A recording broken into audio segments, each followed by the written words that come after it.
Sir ये सुनकर मुझे तो हैरानगी हुई कि एक गवाह पर दबाव डाला जा रहा था। एटीएस ने बोला कि तुम योगी का नाम लो, तुम आरएसएस के इन लोगों का नाम लो।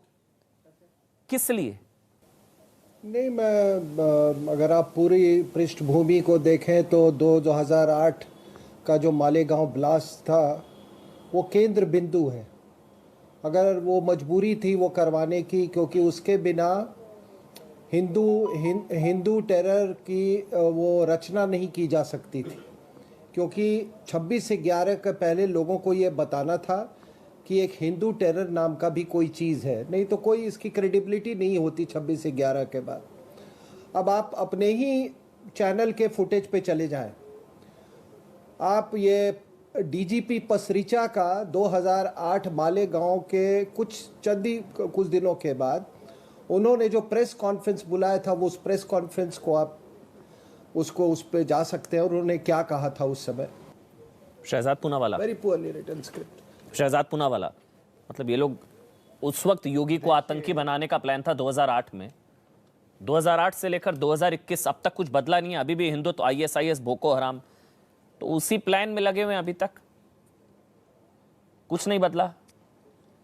देखिए वोट बैंक पर निशाना, इसलिए हिंदुओं को फंसाना, इस्लामिस्ट आतंकियों को और पाकिस्तान को बचाना, इसलिए हिंदू टेरर का नैरेटिव बनाना।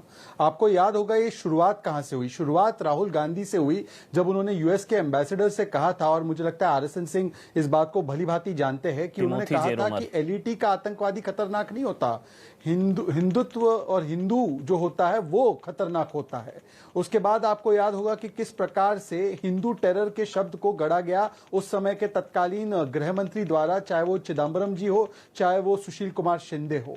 उसके बाद तुरंत आपने देखा होगा कि समझौता ब्लास्ट, जिसको हमने इंटरनेशनली तो कहा था कि ये पाकिस्तान ने किया धरा है, पर देश में उसके ऊपर ये आवाजें उठाने लग गए कि ये हिंदू आतंकियों ने किया है, जिसकी वजह से पाकिस्तान को एक बहुत बड़ा हैंडल मिल गया और उसने अंतर्राष्ट्रीय समाज में ये कहा कि देखिए ये तो हिंदुओं ने किया है, हम पर दोष डालते हैं, हम तो बड़े मासूम हैं। उसके साथ साथ दिग्विजय सिंह ने 26/11 हिंदुओं की साजिश, ये किताब भी उसका विमोचन किया। और ये तो मैं शुक्र मनाता हूं हर रोज कि एक तुकाराम ओमड़े जैसे महान व्यक्ति ने अजमल आमिर कसाब को पकड़ा, वरना वो कलावा पहनकर आया था और पूरा अपने आप को एक हिंदू की तरह पेश कर रहा था ताकि हिंदुओं पर ही 26/11 का दोष मढ़ा जाए। यही दिग्विजय सिंह ने यह भी कहा है कि आईएसआई की जासूसी मुसलमान नहीं करते, केवल हिंदू करते हैं। देखिए दरअसल इसके मूल में क्या है? इसके मूल में एक हिंदू विरोधी जो इनकी मानसिक, उनको लिया स्वामी असीमानंद, साध्वी प्रज्ञा सिंह ठाकुर, इसलिए बम इन्होंने लगाया। और मालेगांव मामले में ही ये लोग जमानत पर हैं।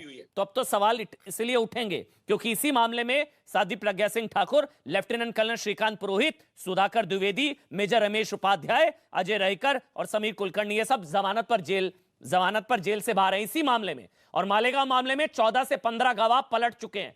ये पूरी पोल खुल गई है, हिंदू आतंकवाद का गुब्बारा, पूरी हवा निकल गई है इस मामले में। गवाह ने आकर बोल दिया, शोएब जमई, अब तक सरकार होती तो मोदी योगी आतंकी साबित हो चुके होते मेरे ख्याल से।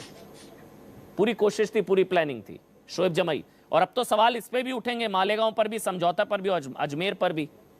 नहीं शोएब, आपका सवाल पूरा हो गया अमन जी, मैं जवाब दूं। आपको सुनाई नहीं देता क्या? जी सवाल सुनाई देता है, एक बार भी नहीं देता है। जरा सा प्लीज, बहुत देर के बाद ये तंज मस कसा करिए। सवाल सुनाई दे दिया है आपको, पूरा जवाब दीजिए। हाँ बोलिए। जी आप, लेकिन पूरा सुनिएगा भी जरा, और धैर्य से सुनिएगा। अच्छा, देखिए जितनी बहस हुई अभी कि हिंदू टेरर है या नहीं है, इसको बहुत ज्यादा दांव पेच की जरूरत नहीं है इसको साबित करने के लिए। जो बात शहीद हेमंत करकरे साहब ने कही थी हिंदू टेरर की, और जो हम लोग इतने दिनों से भगवा तालिबान की बात की, और राहुल गांधी जी ने हिंदू और हिंदुत्व के जो डिफरेंस बताया, उस चीज को चरितार्थ और साबित करने के लिए पिछले एक हफ्ते के अंदर 2 ऐसी चीजें हुई हैं हरिद्वार और छत्तीसगढ़ में, जिसने ये साबित कर दिया कि हिंदुत्व माइंडसेट क्या है और वे टेरर है या नहीं है।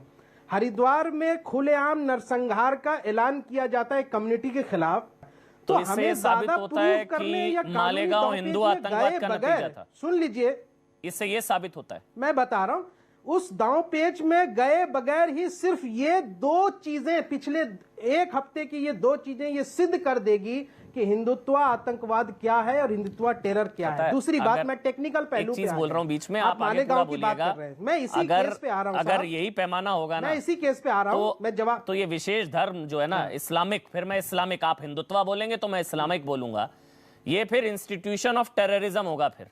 क्योंकि ऐसे तो मैं 10 बयान आपको दिखा दूंगा, अरे फिर आप मैं शुरू कुछ हो भी जाऊंगा, कहिए। कमलेश तिवारी आप से लेकर कुछ- आए दिन आतंकी नहीं, हमला, आप कुछ धर्म भी पूछ कहिए। पूछ कर हत्या, क्या क्या नहीं आप करा, कुछ- बांग्लादेश अरे में आए सुन थे लीजिए पढ़ा ना, भाई, पढ़ा थोड़ा कर मार धैर्य दिया, रखिए, मैंने आपको कश्मीर सुना, में बहुत लोगों को फिर सुना। मैं, अगर ये पैमाना होगा सबको ना, आपने मौका दिया ये ना, पैमाना होगा मुझे भी श्वेत मौका जमाई, दे। तो फिर इस्लामिक मतलब इंस्टीट्यूशन ऑफ टेररिज्म अगर कोई रिलीजन है तो फिर वही होगा। इसलिए धर्म पर मत जाइए, मत जाइएगा। बस मैं वार्न भी कर रहा हूं आपको और समझा भी रहा हूं, लगता है जो है मत जाइएगा, सुनिए। धर्म पर मत जाइएगा। सुनिए इतना आतंकवाद की बात करिए, गुस्सा धर्म होने से की मत जरूरत नहीं है। मैं होगा आपको- होगा मैं धर्म से नहीं जोड़ रहा भाई, हिंदू- मैं तो हिंदुत्व धर्म के से खिलाफ जोड़ ही मत नहीं रहा बोलिएगा। हूं। राहुल जी ने कहा कि हिंदू अलग है, किसी की हैसियत, हिंदू औकात और मतलब हिम्मत नहीं है गांधी हिंदू और जी, हिंदुत्व और को आतंकवाद से हिंदुत्व जोड़ने मतलब की। गौडसे। बहुत सहन कर लिया आप लोगों को, आए दिन हिंदुत्व बकवास करते हैं, हिंदू और हिंदू है हिंदुत्व ही को नहीं। आतंकवाद से जोड़ते हैं आप और लोग। इन शब्दों को चरितार्थ कर दिया पिछले 2 हफ्तों के घटनाओं ने। अब आप सुन लीजिए, मालेगांव ब्लास्ट की आप बात करते हैं भाई, जिस यहां से विटनेस ने कहा कि योगी आदित्यनाथ के बारे में, मालेगांव ब्लास्ट के मामले में ना उस वक्त योगी आदित्यनाथ का नाम आया था, ना इतने सालों में कभी आया। तो उनको क्लीन चिट देना, ऐसा लगता है कि यूपी चुनाव से पहले एक हास्यास्पद तरीके से कोशिश की गई उनके फेवर में बात की। भाई ना उस वक्त नाम आया था, ना अब आया है। उस विटनेस ने ये कभी नहीं कहा कि यहां से कि भाई साध्वी प्रज्ञा के बारे में प्रेशर बनाया गया, नहीं कहा ना। उसको तो प्रेशर नहीं बनाया गया, वो तो ऐसी थी, आरोपी थी, उसका मोटरसाइकिल भी पकड़ा गया और जितने लोग पकड़े गए उन पे केस चल रहे हैं। At any given point of time मेरी जिंदगी में अगर एक तरफ शहीद हेमंत करकरे को चुनना चाहिए और दूसरी तरफ साध्वी प्रज्ञा जैसे आतंकी और आरोपी को चुनना पड़ेगा, तो मैं शहीद को चुनूंगा। आप भी तय करो कि आपके लिए शहीद यहां से हेमंत करकरे सबसे अच्छा है या ये गोडसे के पूजा करने वाले ये जो गोडसे के भतीजे लोग हैं वो अच्छे हैं। आप चूज करो। और ये ओनस हम पर नहीं है, ये ओनस हिंदू धर्म के लोगों के पर ही है कि वो इन लोगों को पहचान करके अपने हिंदू धर्म से अलग करवाएं। मुंबई आतंकी हमला, हिंदू धर्म, मालेगांव धमाका, पाकिस्तान समझौता ब्लास्ट, पाकिस्तान, हिंदू धर्म कहां से आ गया? ऐसे लोग भगवा को बदनाम कर रहे हैं। कहां से आ गया हिंदू धर्म? कहां से आ गया भाई? ये मैं हर बार ज्ञान दे चुका हूं आपको। हिंदू आतंकी होता तो आप यहां बैठे नहीं होते। आए दिन गाली देते हैं हिंदू अच्छा, ये बताओ, ये अभी तक एक शब्द नहीं बोला धर्म के खिलाफ। आप आए दिन बैठकर ये टीवी पर आप ज्ञान देते हैं और टीवी पर आप गला फाड़ फाड़ कर हिंदुओं को आतंकी और पता नहीं क्या क्या कहते हैं। वो आतंकी होते तो आपके बकवास कर पाते।